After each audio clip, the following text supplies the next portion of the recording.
YouTube, welcome back to the Hotshot Haven. This episode, we're going to cover a little something about auxiliary tanks, man. Hey, one of the biggest, most important tools you have in the fight against time out here. Being able to go the distance, being able to make the run without stopping when you don't have to stop. Hey, being able to run that distance, get that money, and be efficient about it. Next on the Hotshot Haven.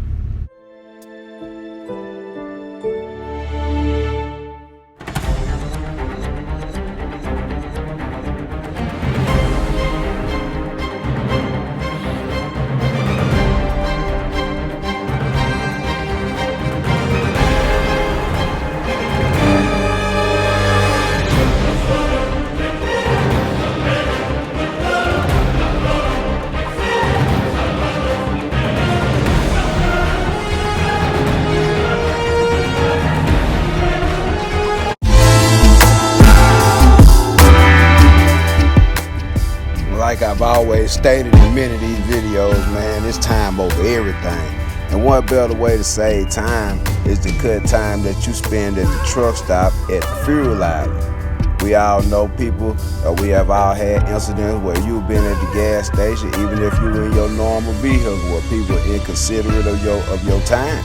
And being in that gas station for 30-45 minutes on a tight clock is just not an option.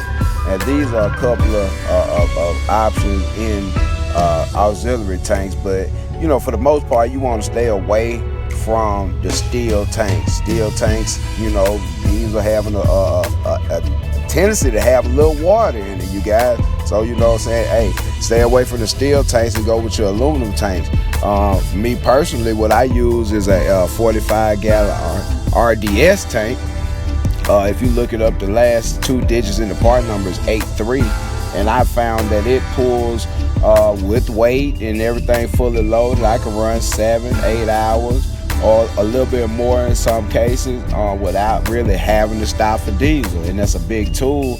When you have 8 hours to run before you have to take a 30-minute break, you can incorporate that into your day. And if you don't have to run but 500 or 600 miles in a day loaded, you could actually run the entire day without stopping at all. And you can just make your fuel stop be your final stop for the night when you pull in. But hey, man, just another thing to show you, man, that, you know, it doesn't always have to be the biggest tank. One of the biggest things we're concerned about with CDL Hotshot is weight.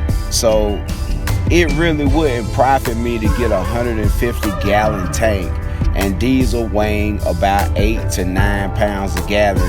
That would put about 1,300 pounds of extra weight on the truck without even being loaded. So I choose the 45-gallon tank because you can't run more than 8 hours without taking a break anyway. Just pull in on duty, pump your diesel, pull up and park and go off duty, and all that happens at the same time, and you can really considerably save a lot of time. And in a month's time, you'll be surprised that the minutes will add up to hours, and the hours will add up into days, and the days will add up into loads, and the loads will add up into money.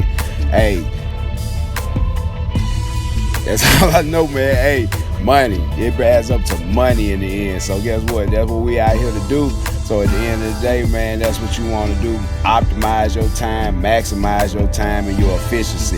Hey, auxiliary tanks are great. And hey, next time on the Hotshot, hey, we go a little bit more in depth on some more items about the truck, trailer setup, things of that nature, man. Stay tuned. Like, comment, and subscribe.